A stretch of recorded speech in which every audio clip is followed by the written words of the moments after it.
할렐루야. 창립 18주년을 맞이했습니다. 창립일은 11월 20일인데 그 주간 넘지 않고 땡겨서 오늘 예배로 드립니다.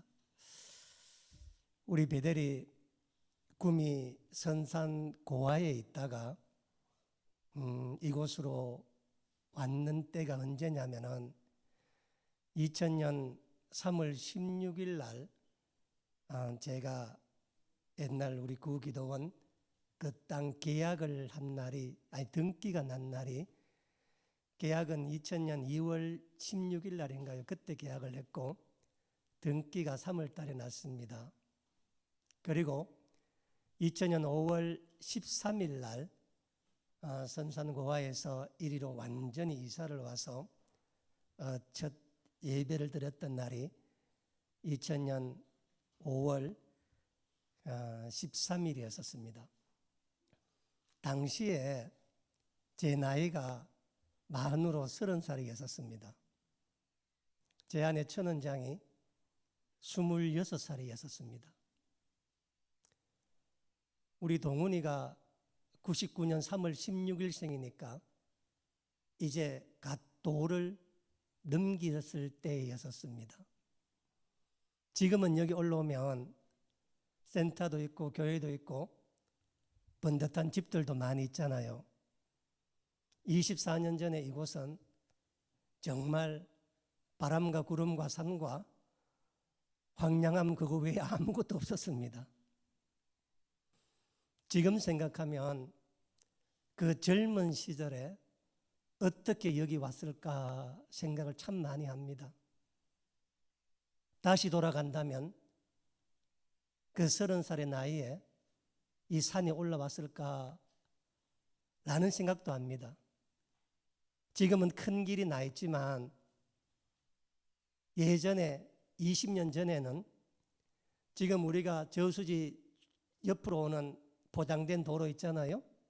그 도로가 겨우 자동차 내지나 콘크리트로 된 좁은 도로였었습니다. 뿐만 아니라 도로가 다 응달에 있어서 겨울에 눈만 오면은 아무것도 못하고 했던 그런 곳이 이곳이었는데 지난 24년간 이곳에서 하나님만을 바라보며 목회를 해왔습니다. 지난 24년간 참 많은 어려움도 있었고 갈등도 있었고 고난도 참 많았습니다. 떠나고 싶은 때도 참 많았었습니다. 또 떠날 기회도 많았었습니다. 한 번은 어느 집사님이 지금은 이제 안 오시는데 대구에 있는 집사님께서 저보고 대구에서 교회를 얻어서 다 할 테니까 대구에서 교회를 개척하자고 제게 참 많이 조르던 분이 있었습니다. 또 한 번은 대구 계명대학교 교회 교목으로 오라고 청빙이 있었습니다. 얼마나 멋집니까? 외부적으로 그렇죠. 대학교 교회 교목이 얼마나 이름난 일입니까? 또 저를 아끼는 지방의 선배 목사님들이 도시의 교회를 알아줄 테니까 그 교회로 나오라 여러 번 권면하기도 했었습니다. 제가 제 삶을 돌아보면 늘 부족하고 늘 바른 삶을 살지는 못했지만 우리 하나님 앞에 제가 정말 자신 있게 말할 수 있는 것은 뭐냐면 24년을 그 젊은 나이에 이곳 산에서 목회하며 농사를 지으며 그 세월을 이겨왔다는 것입니다. 우리 동기들 전부 서울의 큰 교회 부목사로 나가고 군목으로 나갈 때 그때 저는 전원장과 함께 30살의 나이에 우리 동훈이 데리고 여기 올라와 지금까지 그 세월을 지키고 있습니다. 하나님 그 하나만으로도 제 목회에 잘했다 말하지 아니할까 하는 생각이 듭니다. 제가 그 세월을 이길 수 있던 까닭은 뭐냐면 순간순간 주시는 하나님의 은혜가 있었기 때문에 그렇습니다. 그 은혜가 없었다면 어떻게 그 세월, 지금 제 나이가 55이 되어 넘었는데 그 인생의 가장 중요했던 시기를 여기 보냈잖아요. 이 산에서. 그렇지 않습니까? 제가 돌이켜보면 하나님께서 제게 주신 축복 가운데서 가장 크게 준 축복이 이곳 양목 남계리 이 두만지 산 위에 교회를 개척하게 하신 겁니다. 한번 생각해 보세요. 지금이나 예나 이런 시골 산에 교회를 개척하는 목사가 세상에 어디 있겠습니까? 다 도시로 나가야 되지.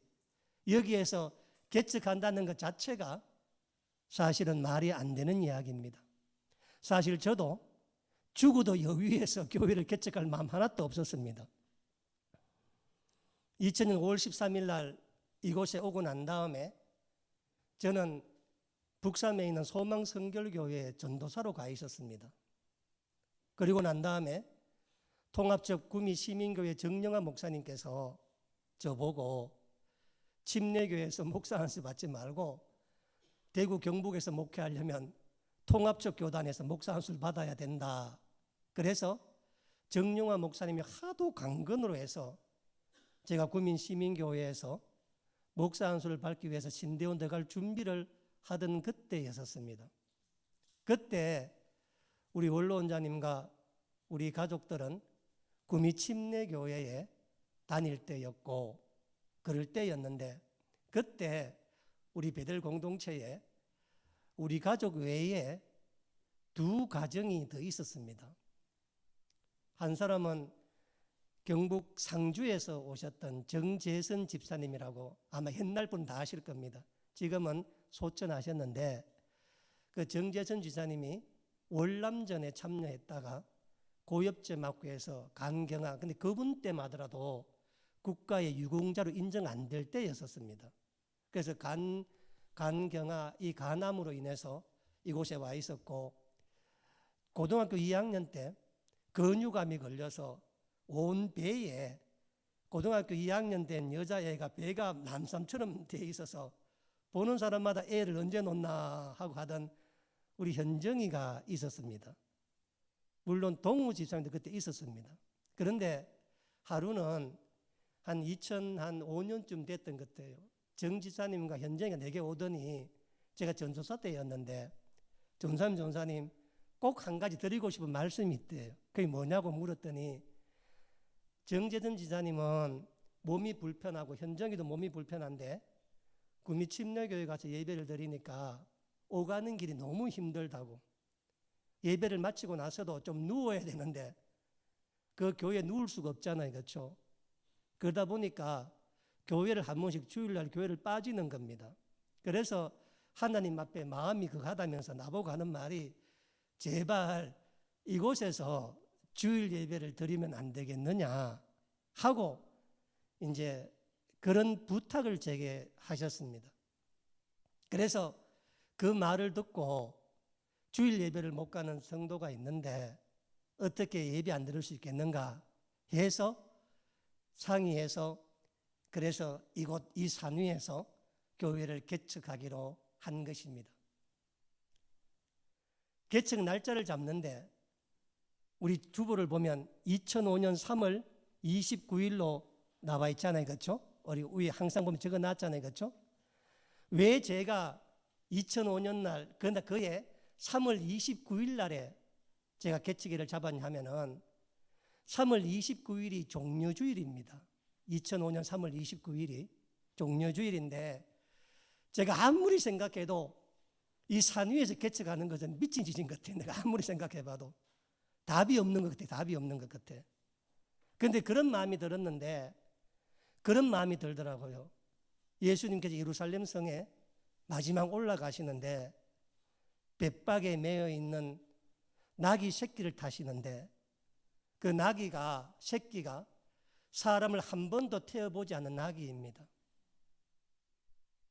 그 나귀가 예수님 태워갔던 것처럼 남들이 봤을 때 산에 개척하는 게 말이 안 되고 그리고 서툴고 어렵지만 이곳 산 위에서 우리 베델이 평생을 어린 나귀 새끼처럼 비록 비틀거리며 비록 기웃덩거리며 비록 힘겨워해도 예수님 하나 태우고 예루살렘 올라가자 그 마음 담아서 2005년 3월 29일 종려주일에 우리 베들교회를 개척하게 되었습니다. 그때 교회를 개척할 때 우리 가족들, 원로원자님 가족, 우리 가족들하고 그리고 우리 박중희 시아님 우리 가족, 우리 송재덕 집사님 가족, 우리 김옥기 권사님, 우리 김동우 집사님, 그리고 원혜 집사, 우리 변미숙 집사, 그렇게 이 교회를 이곳에서 현정이랑 우리 정재준 시장님과 함께 이곳의 교회를 개척을 해서 지금까지 온 겁니다. 개척을 하고 난 다음 그 다음에 2006년 3월 달에 이 교회 건축을 위한 기공 예배를 드렸습니다. 그 전에 2005년 3월 29일 날 개척 예배를 드리고 난 다음에 그해 11월 21일 날 제가 목사 안수를 침례교단에서 받았습니다. 장로교 아닌 것 같아요. 아무리 생각해봐도 제가 다닌 데가 아니라서 내가 받았는데 그리고 그 다음에 2006년 11월 20일 날 그가 추수감사주일이었습니다. 그날 우리 교회 입당 및 창립 예배를 드리게 되었습니다. 그래서 우리 교회 창립 예배 날짜와 제 목사 안수 받은 날짜가 하루 차이 납니다. 하루. 그러니까 원래는 개척한 지 19년이 되고 교회 창립한 지 18주년이 되고 제가 목사 안수 받은 지 19년 되는 날입니다. 개척과 창립이 왜 다르냐면은 개척은 그냥 우리가 아무 때나 잡아 개척하면 됩니다. 창립은 뭐냐면은 개척된 교회가 정식 교단에 등록 가입하는 절차를 밟아야 되거든요. 그래서 우리 교회는 2005년 3월 29일 개척을 했지만 기독교 한국침례 교단 정식 가입은 2006년 11월 20일 날 했었습니다. 그래서 통상적으로는 교회 개척한 날보다는 교회가 교단의 정식 교회로 가입한 날을 잡아서 그래서 창립 18주년이 올해 되는 겁니다. 교회를 개척하고 난 다음에 2017년도에 1월 17일 날 우리 교회 건축을 위한 보증을 쓰기 위해서 우리가 침례교회니까 전교인이 다 써야 됩니다. 그때 제가 처음 우리 교인 명부를 만들었는데 그 교인 명부가 37명이었습니다. 오늘 아침에 제가 다시 교인 명부 그걸 꺼내서 사람 숫자를 세려 보니까 거의 17명 이상이 우리 교회를 떠났고 그 중에서 4명이 소천을 하셨습니다. 그 세월을 이기면서 이곳에 목회하다가 10년 뒤에 2015년 4월 25일에 하나님께서 이제 마침내 양목을 넘어 민족으로 세계로 열방으로 나아가는 비전 속에 베델 비전 선교센터가 건축이 되었습니다. 3년 뒤 2018년도 7월 13일에 7월 6일인가 13일인가 7월 13일에 우리 민세관 준공이 되었습니다. 그리고 우리 황 지사님 기도하셨던 것처럼 올해 필리핀 보홀에 베델교회가 건축이 됩니다. 우리가 한 것이라고는 이곳 산에서 참 많은 오해와 힘듦과 고통이 있었지만 하나님 불러주셨다는 그 믿음 하나로 이곳에서 24년간 하나님 바라보며 인내하며 세월을 이겼더니 하나님께서 24년 동안 건축을 여러 번 하게 하셨고 역사에 하나님 앞에 귀하게 쓰임받는 이정표들을 얼마나 우리에게 많이 남겨두셨는지 모릅니다. 지난 20년간 우리가 별로 한 것도 없고 그냥 자리만 지켰는데도 하나님이 교회와 선교센터와 민세관과 필리핀 보홀기를 허락했다면 이제 적극적으로 주님 일을 나선다면 얼마나 더 큰 복으로 우리에게 주실 것인가. 저는 제 목회가 끝날 때까지 여러분들과 함께 그 축복의 현장에 함께 있기를 축원합니다. 그 속에서 우리 하나님이 우리 베델 공동을 통해서 얼마나 큰 역사를 만들어 가실 것인가. 오늘이 우리 베델교회 18주년 되는 날인데 사람이 인생을 살아가면서 가장 중요한 인생의 분기점이 되는 나이가 18살입니다. 왜냐하면 18살은 민법상 성인이 되는 날이기 때문입니다. 민법상 성인이 된다고 하는 것은 몇 가지 법적인 어떤 의미가 있습니다. 첫째는 헌법적 의미에서 보면은 만 18세가 되면은 자기 스스로 이 민족의 지도자를 뽑을 수 있는 투표권이 주어집니다.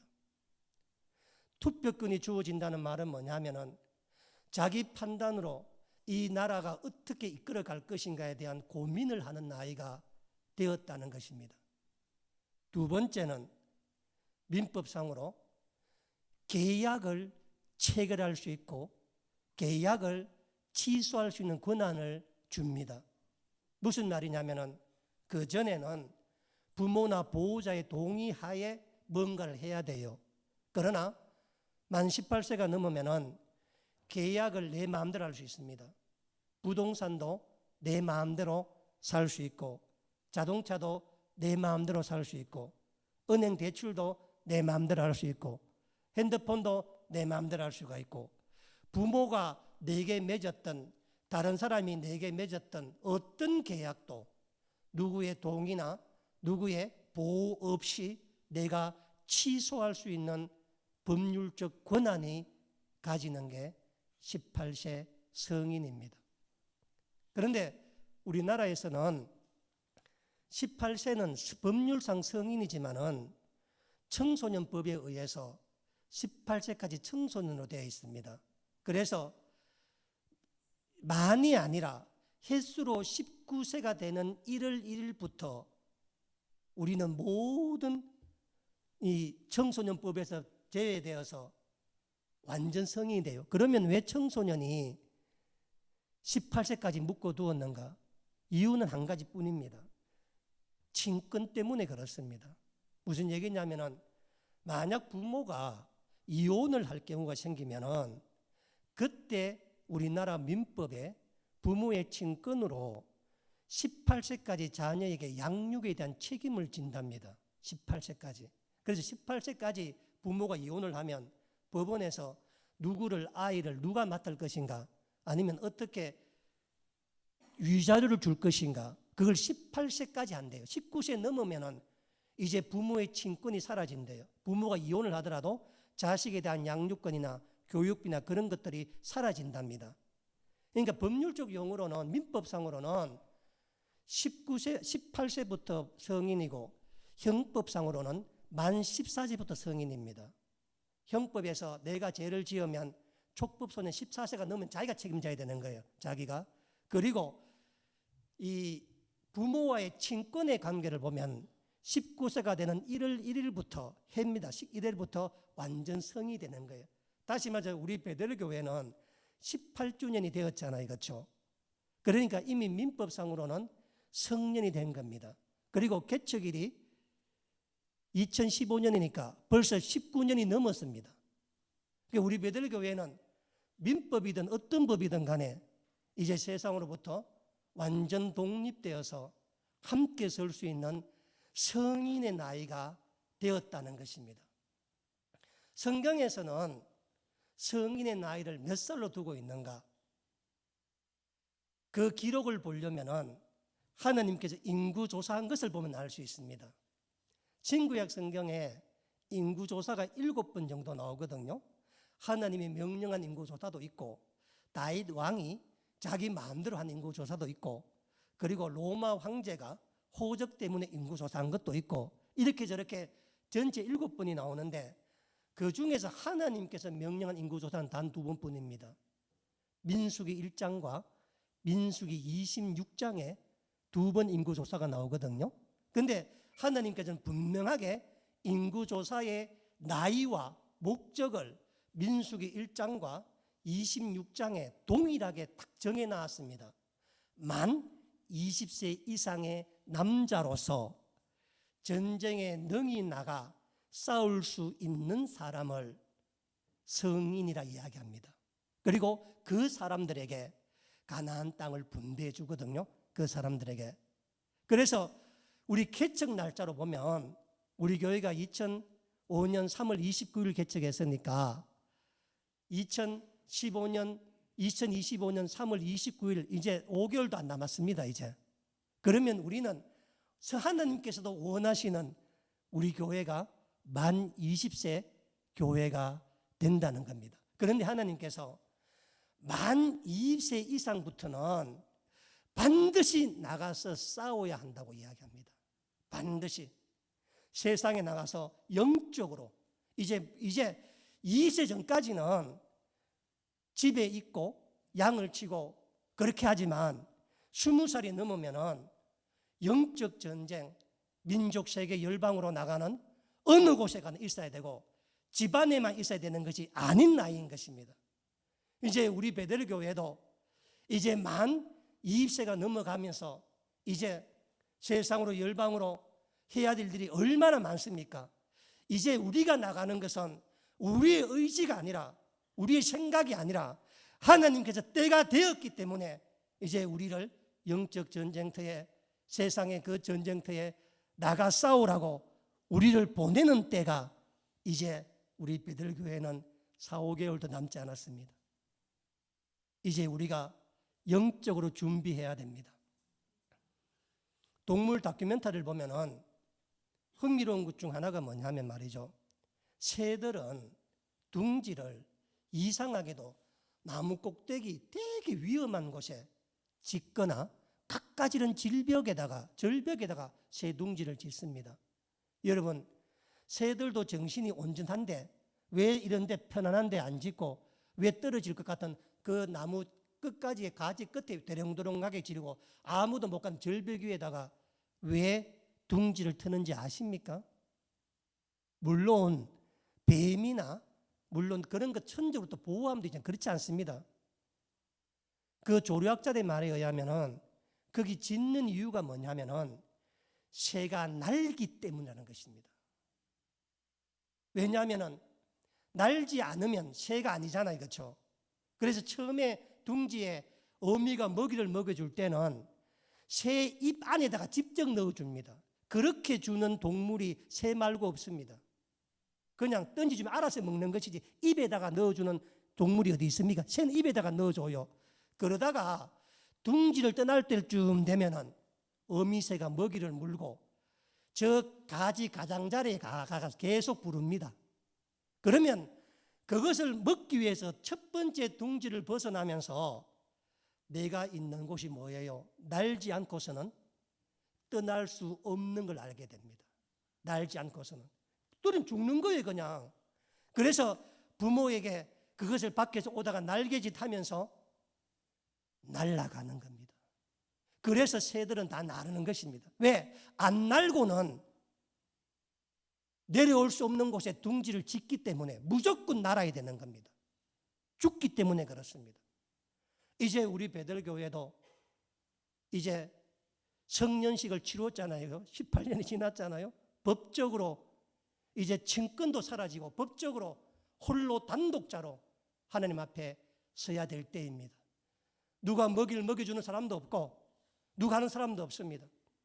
우리 스스로 영적 벼랑 끝에서 하나님 바라보며 민족으로 세계로 열방으로 날개짓해야만 하나님께서 이곳 양목 남길이 시골 산속에 교회를 세웠던 우리 주님의 뜻을 우리가 펼쳐나가는 것입니다. 만약 양목 남계리 이곳만 바라보았다면 여기에 가구가 몇이 있습니까? 여기 왜 하나님의 교회를 세우겠습니까? 이 위태로운 곳에, 이 아무것도 없는 곳에, 이 답답한 곳에. 여기 세웠던 까닭은 뭐냐면 여기서 세상을 향하여 날아가라는 것입니다. 여기서 포기하고 여기서 주저앉으면 아무것도 없는 것입니다. 차라리 도시에 나가서 뭘 하면 했지, 그 긴 세월을 왜 여기에 있었겠습니까? 이제 양목 남계리 둥지를 떠나 민족으로, 세계로, 열방으로 본격적으로 날아갈 때가 된 겁니다. 이제 20살이 가까워 왔는데 우리가 무엇을 못하겠습니까? 이제는 세계 열방 속에 나가서 모든 영적 전투의 현장에 우리 배들이 있어야 합니다. 왜냐? 하나님께서 싸움에 능히 나갈 만한 사람을 계수하라. 이제 우리도 그 계수에 들기 때문에 그렇습니다. 제가 오늘 본문 말씀을 여러분과 함께 창립 18주년 우리 베들교회에 나아갈 방향으로 이 말씀을 봤습니다. 저를 보시기 바랍니다. 오늘 본문 말씀은 우리가 다 잘 아는 말씀입니다. 이스라엘 백성들이 430년 전에 야곱이 있을 때 가나안 땅을 떠나서 애굽 땅에서 430년간 노예로 살다가 하나님 때가 되어서 그들을 출애굽시켜 주셨습니다. 출애굽하고 난 다음에 40년간 광야 생활하다가 횟수로 470년 만에 하나님께서 마침내 요단강을 여시고 이스라엘 백성들을 가나안 땅에 오게 하셨습니다. 어떻게 하셨냐면은 요단강을 앞두고 하나님께서 법궤를 맨 제사장들로 하여금 먼저 강에 들어가게 했었습니다. 법궤를 맨 제사장이 강에 발을 딛자마자 강물이 갈라졌습니다. 그리고 이 법궤를 맨 제사장들이 그 요단강 한가운데 하나님 서게 하셨고, 그리고 난 다음에 300만 명이 넘는 사람들이 그들을 지나 가나안 땅을 건너갔습니다. 1절 말씀 한번 보세요. 그 모든 백성이 요단을 건너가기를 마침에, 이제 건너가서 모두 다 건너가고 강 중안에는 법궤를 맨 제사장만 남아있는 겁니다. 그들만 나오면은 강물이 합쳐져서 이제 가나안 땅과 요단 동편 땅이 나누어지는 역사가 일어납니다. 자 보세요. 그런데 하나님께서 다 건너오기를 마침에 여호수아에게 이상한 명령을 내립니다. 아직 가나안 땅에 와서 첫 밤을 보내지도 않았고, 아직 가나안 땅에 와서 첫 음식을 먹지도 않았고, 아직 가나안 땅이 어떤 땅인지 돌아보지도 않았고, 아직까지 가나안 요단강을 건넌다고 해서 발에 묻어있던 진흙도 떨어지지 않은, 건너자마자, 마지막 사람이 건너오자마자 하나님 여호수아를 불렀습니다. 너희 가운데 12지파 가운데 한 사람을 택하여서 지금 제사장이 서 있는 요단강 가운데 들어가서 돌 12를 택하여 가지고 나와서 오늘 밤 너희가 가나안 땅에서 470년 만에 첫 번째 유숙하는, 첫 번째 잠을 자는, 첫 번째 밥을 먹는 이곳에 돌단을 쌓아라. 6절 말씀 보세요. 이것이 너희에게 표징이 되리라. 후일에 너희 자손들이 물어 이르되 이 돌들이 무슨 뜻이냐, 이 돌이 무슨 의미냐 하고 묻거든 7절에 그들에게 반드시 너희가 이르기를 요단물이 여호와의 언약궤 앞에서 끊어졌나니 곧 언약궤가 요단을 건널 때 요단물이 끊어졌으므로 이 돌들이 이스라엘 자손에게 영원히 기념이 되리라 이야기하라는 것입니다. 저를 주목해 보세요. 요단강을 건너왔는데 하나님께서 12를 택해서 돌 12개를 가져가서 돌무더기를 쌓아놓으라는 이야기입니다. 이 돌무더기는 너희를 위하여 쌓는 것이 아니라 먼 훗날 너희 후손을 위해서 쌓으라는 겁니다. 참 섭섭하잖아요. 그 하나님 470년 만에 죽을 고생해서 이제 가나안 땅 들어왔으면 하나님 그래 오늘만큼은 쉬어라. 오늘만큼은 세상 걱정 다 잊어버리고 오늘만큼은 잔치하고 오늘 마음대로 먹고 마음대로 위로받아라. 그래야 되는 거 아닙니까? 고생했는데. 그런데 돌을 갖고 와가 돌단을 쌓아라 그러는데 너희를 위하여 쌓는 게 아니라 먼 훗날 너희 자손들이 이곳에 왔다가 이 돌이 뭐냐고 물으면 하나님께서 언약궤를 통해 요단을 가르시고 우리를 이곳에 건너하셨다는 기념물, 표징, 증거가 이것이라고 가르치라는 것입니다.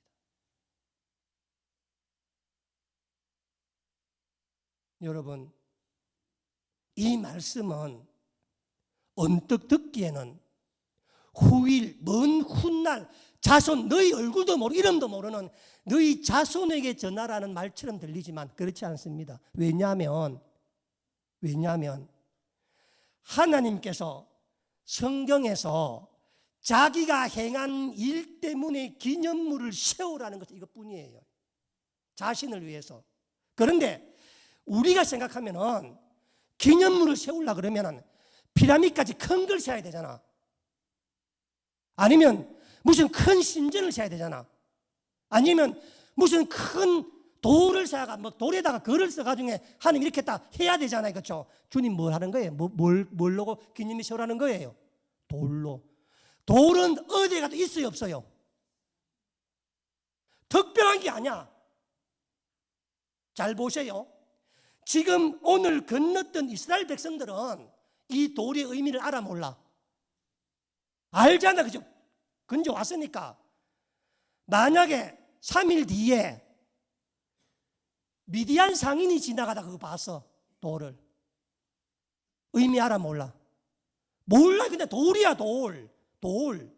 하나님께서 기념비를 무슨 대단한 걸로, 무슨 구별된 걸로 하라는 게 아니라 어디나 언제나 볼 수 있는 돌을 갖다가 쌓아놓으라는 거라.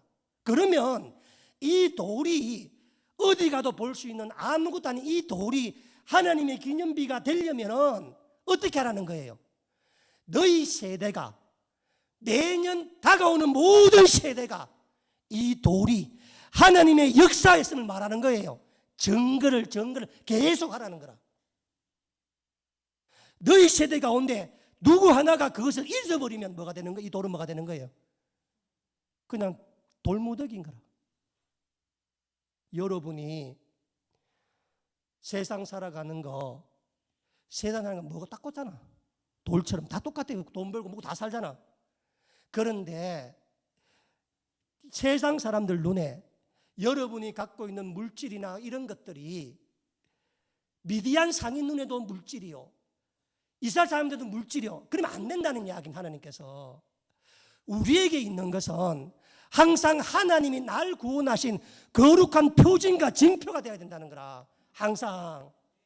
그래서 내가 물질이 있든 없든 간에 뭘 있든 없든 간에 이 물질 주님께 드리는 것은 남들이 볼 때는 돈이지만 우리가 볼 때는 뭐라는 거예요? 하나님 날 구원하신 징표고 이 나의 이 행위가 하나님 앞에 자손들에게 믿음이 된다는 거라. 지금 우리 베들교회가 여기 서 있잖아요. 그렇죠? 이 전을 먼 훗날 후손에게까지 이 교회가 하나님의 전이 아니면 뭐가 되겠어 이게? 콘크리트 구조물이라. 콘크리트. 그래서 어디든 구할 수 있는 돌에다가 영적 생명력을 불어넣어야 되는 거예요. 영적 생명력을. 어디든 볼 수 있는 사람이 세상에 80억이 넘는 사람이지만 예수를 믿는 우리가 기념비가 되어야 되는 겁니다. 세상 사람들은 다 돌무더기야. 누가 봐도 돌무더기야. 이게 뭔데? 이게 뭐라고? 그러나 그 돌을 쌓은 사람들은 뭐예요?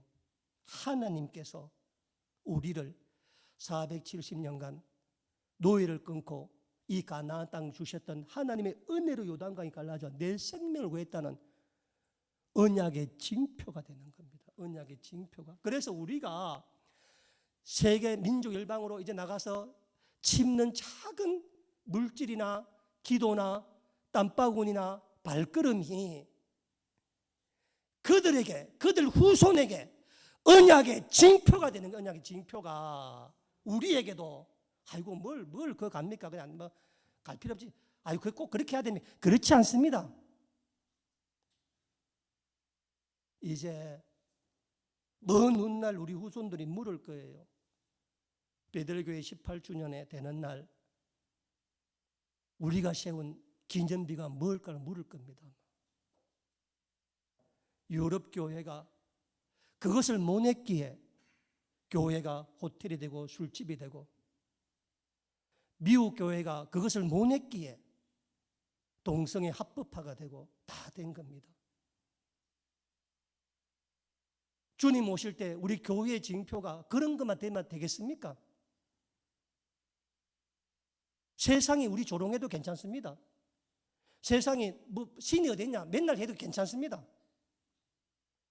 무슨 연약한 자들의 자기 위로받으려고 신을 만들 다 좋습니다. 뭐 안 들어게. 우리는 뭐 구원받은 우리는 뭐예요? 그 돌멩이가 돌 12개의 그 돌멩이가 어디서 보여주는 그 돌멩이가 하나님의 기념을 영적 징표가 표징이 되는 겁니다. 표징이. 오늘부터 우리 베들교회 교우들은 성인입니다. 18년이 지났습니다. 법적 성인입니다. 여러분이 계약할 계약 취소할 수 있습니다. 우리는 이제 그 일을 해야 됩니다. 이제 하나님께서 계수할 만한 자를 세워라. 만 2세 이상. 이제 싸움에 나가는 이 전쟁터. 여러분 평생에 살아가면서 남들이 볼 땐 여러분이 별 보는 사람처럼 돌무드신 보이지만 여러분이 걷는 걸음 가는 걸음 기도하는 곳곳마다 영적 이정표가 될 겁니다. 우리 하나님의 기념물이 될 것입니다. 훗날 우리 후손이 물을 때 내 아버지가 내가 내 몇 대 할아버지가 2024년 11월 17일 이후에 뭐를 했노라. 우리는 작은 것 심지만은 하나님 50, 100배를 클 것 만드는 거 아닙니까? 그 일에 쓰임받고 나가는 우리 모두가 되리로 축원합니다. 기도하겠습니다.